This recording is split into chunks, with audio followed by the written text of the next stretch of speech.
애들이 20살 성인이 되면 저는 이혼하려고 해요. 이제 6년 남았네요. 남편이랑 정말 말이 안 통해요. 갈수록 더 그런 것 같아요. 생각해보면 연애할 땐 정말 잘 통했던 것 같은데 아이들 낳고 키우며 뭔가 소통하는 것 같다는 생각이 안 드네요. 저에게 문제가 없다고 말할 수는 없지만 정말 지쳐요. 아직도 유능할 문제가 많아서 아이들을 생각하면 더 참아야 하는데 대화만 하면 서로 막말로 끝날 때가 많네요. 이혼해도 자녀는 어차피 같이 키워야 하는 거잖아요. 도대체 어떻게 대화를 해야 좀 말이 통할까요?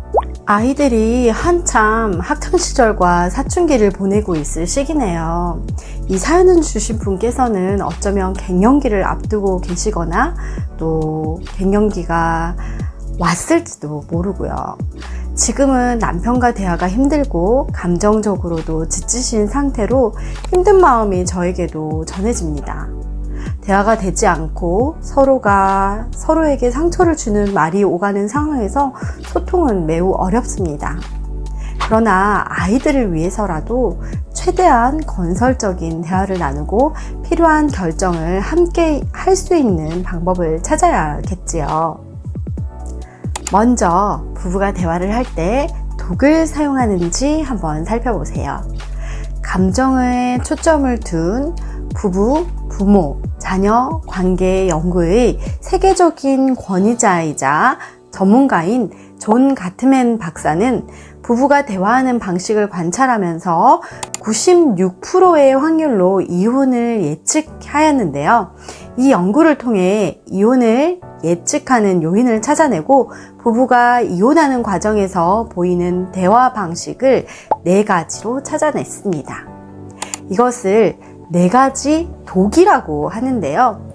비난, 경멸, 방어, 담쌓기입니다.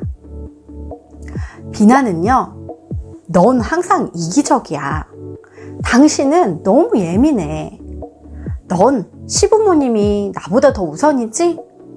넌 절대 제때하는 법이 없어. 라는 등의 부정하고 거부당하는 느낌이 들게 하는 불평과는 조금 다른 비난의 말들입니다.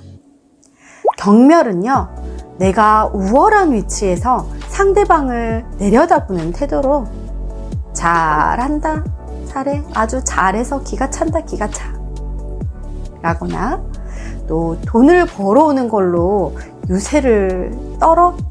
라든지 쥐꼬리만한 월급 돈 벌어오는 주제에 네가 할 줄 아는 게 뭐가 있어?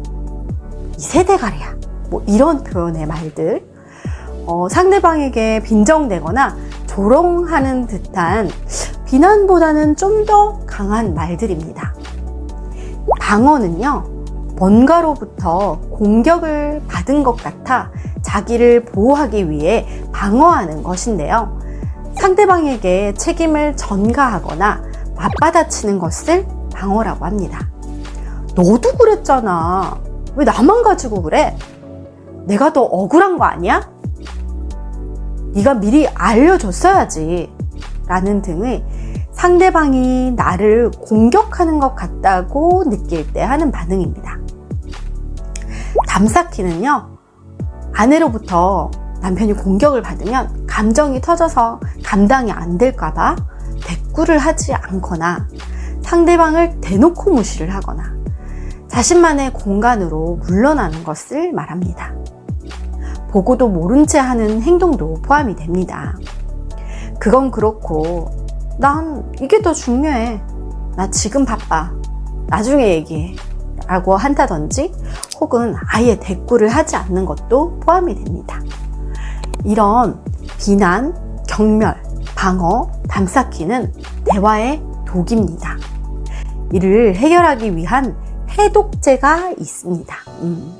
이 해독제를 꼭 기억해 주세요. 비난 대신에는요, 부드럽게 요청하기입니다. 자신이 원하는 것을 상대방이 알 수 있게 구체적으로 말하는 것입니다. 명령과 지시보다는 부탁으로 표현하시면 좋습니다. 쓰레기 좀 버리고 와. 가 아니라, 여보 귀찮고 피곤하겠지만 쓰레기가 넘치지 않게 버리고 와주면 좋겠어요. 라고 이야기하는 겁니다. 혹은 부탁이 있어요. 쓰레기 좀 버려줄래요? 등 이렇게 부드럽게 부탁해 보세요. 같은 말이지만 듣는 사람 입장에서는 큰 차이가 나는 표현입니다. 두 번째로는요, 경멸 대신 호감과 존중하기입니다. 야, 너, 이런 호칭으로 부르지 않고 존댓말을 하는 것도 좋습니다. 너에게 호감이 있다.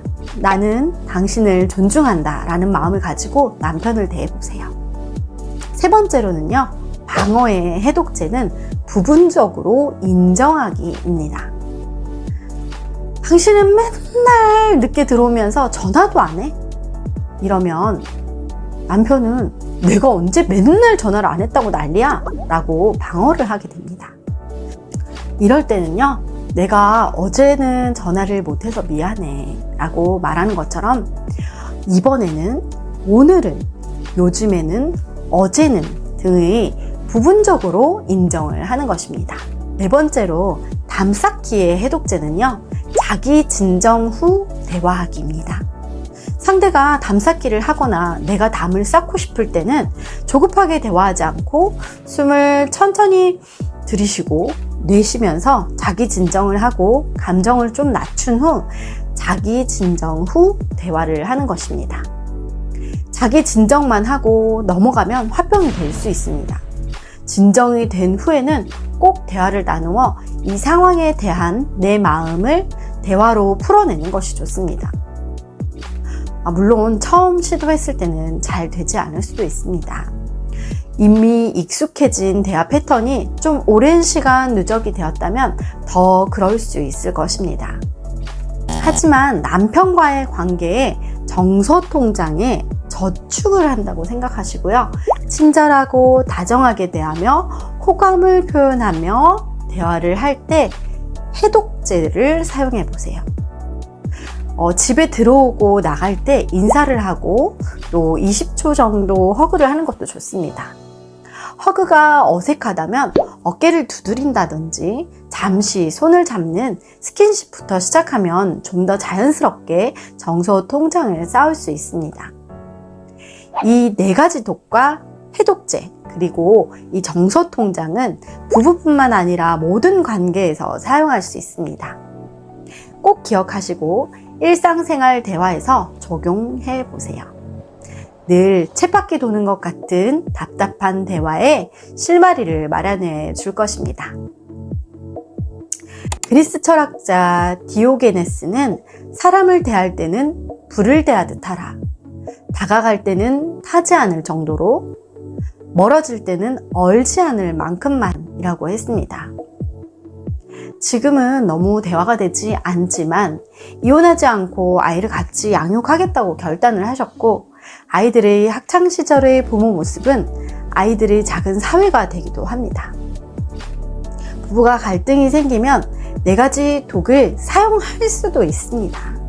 하지만 해독제를 사용해서 독을 풀어나가시는 모습을 본다면 아이들도 관계를 해나가는데 좋은 롤모델로 여기게 될 것이고요. 마음의 안정을 가지고 자신의 역할을 해내는 멋진 사회의 일원으로 성장하게 될 것입니다. 남편과의 관계도 해독제를 기억하며 건강하고 편안한 관계가 되시기를 기도하겠습니다. 사랑합니다. 고맙습니다. 축복합니다.